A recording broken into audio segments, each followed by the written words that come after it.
freedom for an individual. So, freedom of thought and expression. Thought मतलब ही अपने विचार, और expression is more fundamental freedom for an individual. हर किसी के लिए, मतलब हर एक के लिए ये जो फ्रीडम है, सोच, विचार और एक्सप्रेशन, ये एक फंडामेंटल फ्रीडम है. हर किसी के लिए फ्री है. Everyone is free to express their own views and opinion. हर कोई, एवरीवन फ्री है अपने विचार को रखने के लिए, अपने ओपिनियन को, अपने व्यूज़ को रखने के लिए हर कोई फ्री है. A give and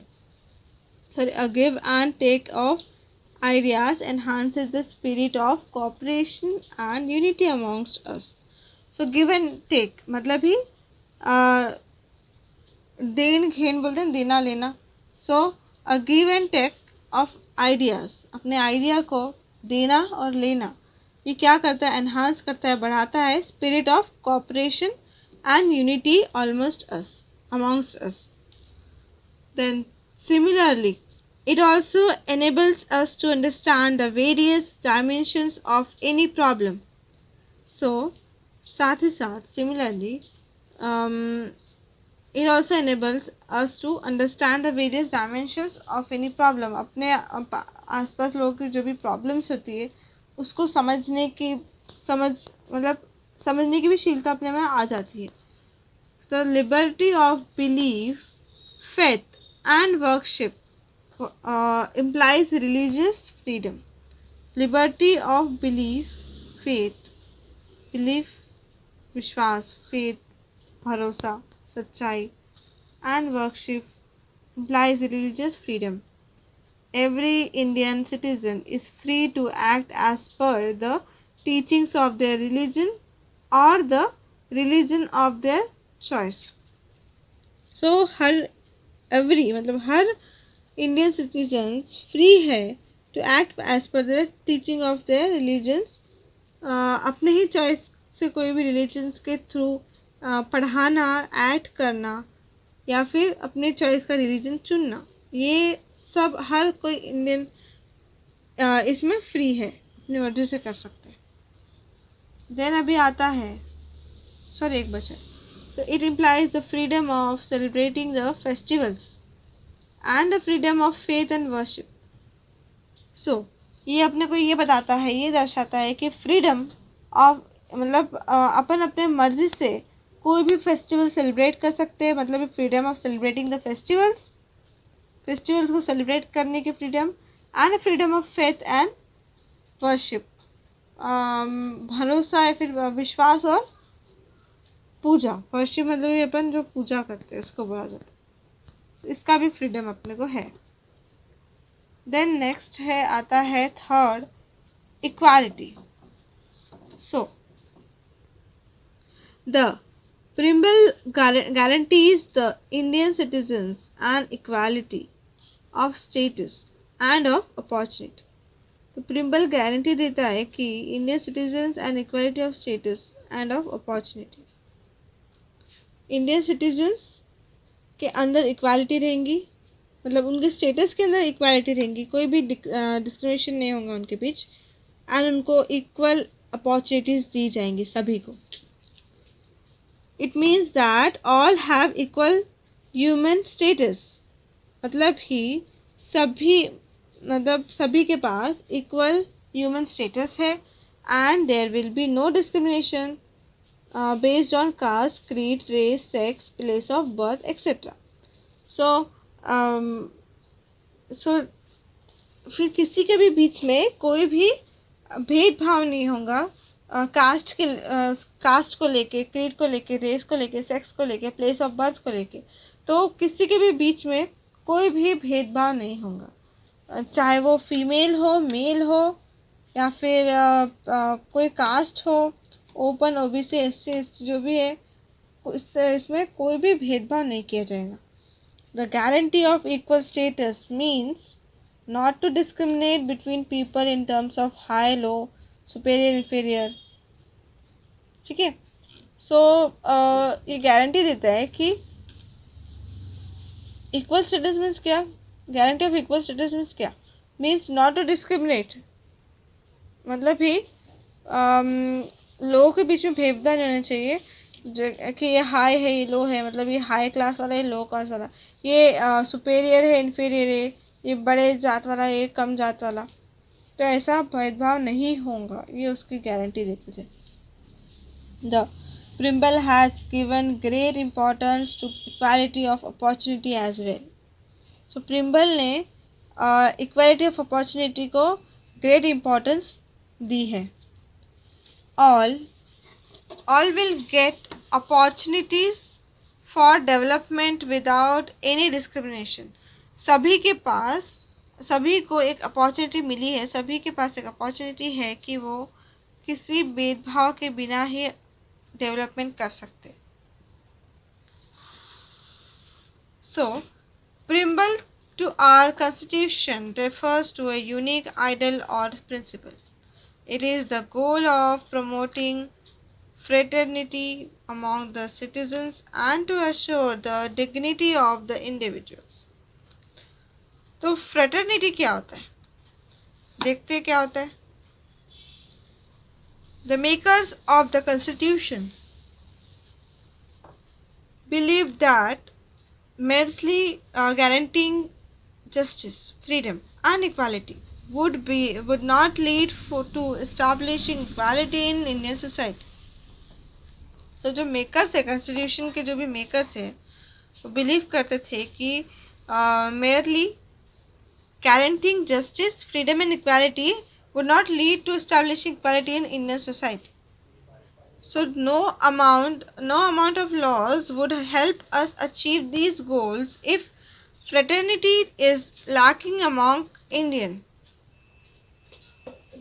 So hence the promotion of fraternity has been included in the preamble as a goal। So promotion of fraternity has been included, preamble के अंदर वो include हुआ as a goal के रूप में। fraternity implies a we feeling, ठीक है, we feeling towards one another। fraternity मतलब ही क्या, we feeling towards one another, अपनी मतलब वी मतलब भी होता है अपन सब, तो we feeling towards one another, एक दूसरे के लिए we feeling. It creates a feeling of empathy, people become more understanding towards each other's problems and needs. So people, लोग एक दूसरे के परेशानी को, ज़रूरतों को समझने लगे थे, अच्छे तरीके से समझने लगे थे।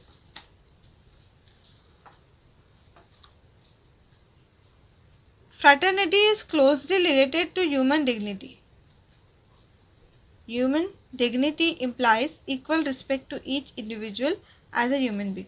Human dignity क्या शो करता है, क्या implies करता है कि equal respect हर किसी, equal respect to each individual as a human being। इंसानियत के तौर पे एक equal respect हर किसी को मिलती है। It does not depend upon the criteria of caste. And ये भी जो ह्यूमन डिग्निटी होता है वो भी किसी पे डिपेंड नहीं होता, मतलब वो भी डिपेंडेंट नहीं होता है कि क्राइटेरिया के ऊपर, कास्ट के ऊपर, सेक्स के ऊपर, लैंग्वेज के ऊपर, मतलब इसका सेक्स फीमेल है या फिर मेल है तो उसके ऊपर भी वो डिपेंड नहीं रहता है, मतलब भी उसमें भी वो भेदभाव नहीं करता है human dignity. So just as we would like to be treated with dignity and respect by others, we should also treat others with the same dignity and respect। जैसे ही अपन ट्रीट कैसे डिग्निटी से ट्रीट करते हैं and respect, बाकी लोगों को respect देते हैं, वैसे ही we should also treat others, अपने को भी दूसरों को वैसे ही सेम ट्रीट करना चाहिए, रिस्पेक्ट देना चाहिए। जैसे लोग अपने को रिस्पेक्ट करते हैं, अपने को रिस्पेक्ट देते हैं, तो अपने को भी वैसे ही उन लोग को भी ट्रीट करना चाहिए, उनको रिस्पेक्ट देना चाहिए, उनकी सेम डिग्निटी से उनका रिस्पेक्ट करना चाहिए।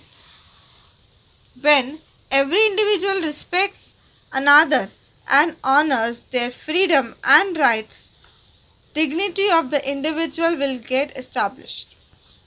So जब हर कोई, हर मतलब एवरी इंडिविजुअल रिस्पेक्ट करेगा एक दूसरे की, सम्मान करेगा एक दूसरे का, मतलब उनके फ्रीडम का सम्मान करेगा, एंड राइट्स का, then dignity of the individual will get establish, तब जाके एक दूसरे की डिग्निटी इस्टेब्लिश होंगी, बनेंगी.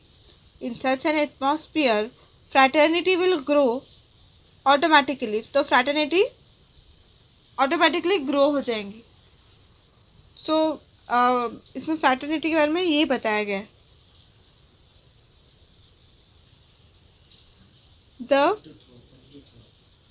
task of bringing about a new society based on the values of justice and equality will be facilitated.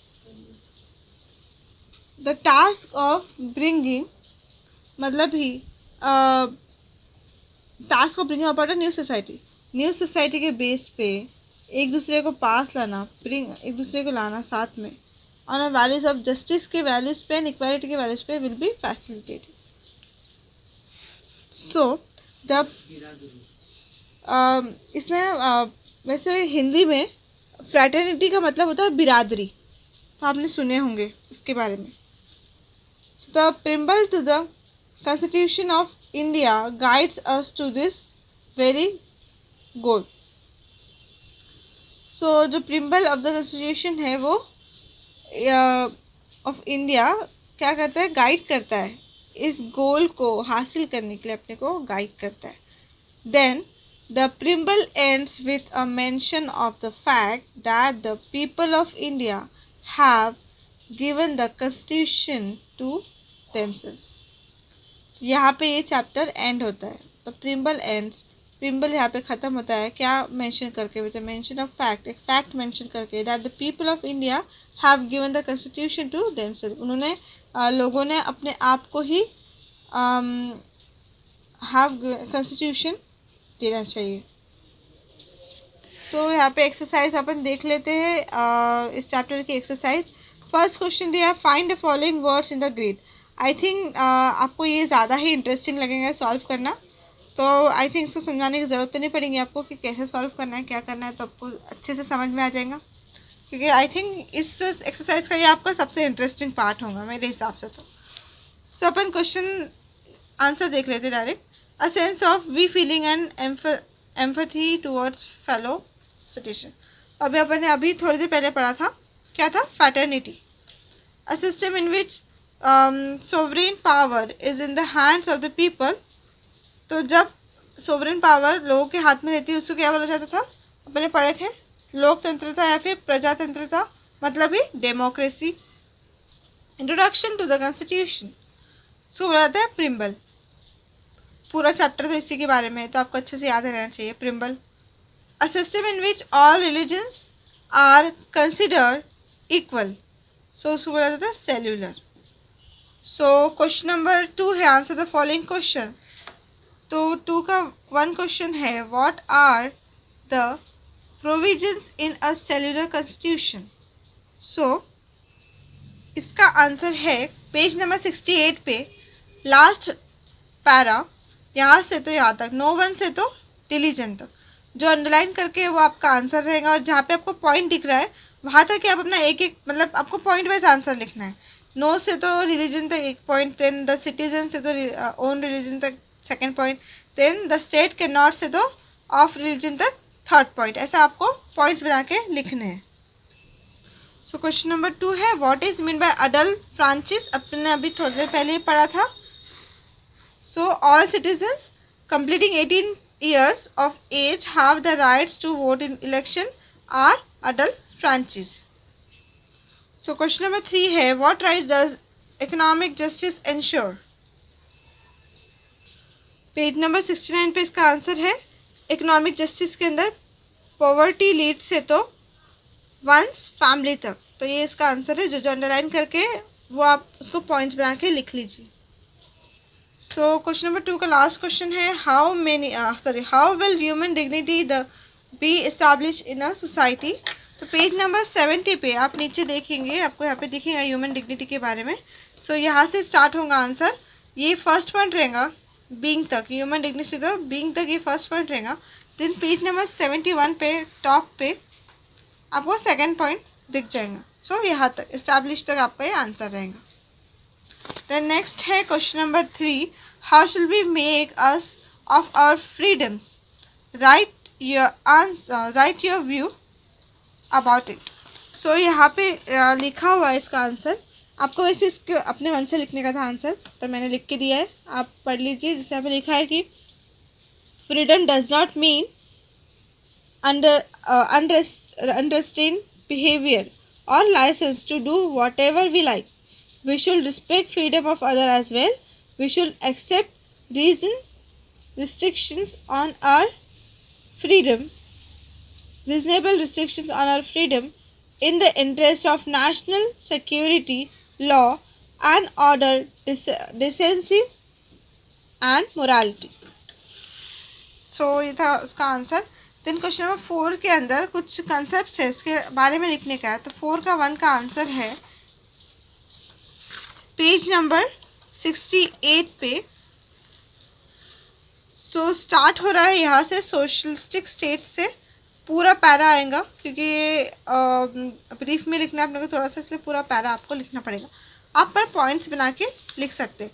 Then second दिया equality के बारे में। तो इक्वालिटी का 4 का 2 का आंसर है पेज नंबर 70 पे, इक्वालिटी के पॉइंट के अंदर। सो स्टार्ट होगा वो यहाँ से द प्रीम्बल से, तो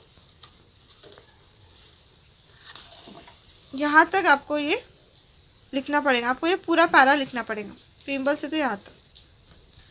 देन आता है सोवरेन स्टेट 4 का 3, इसका आंसर है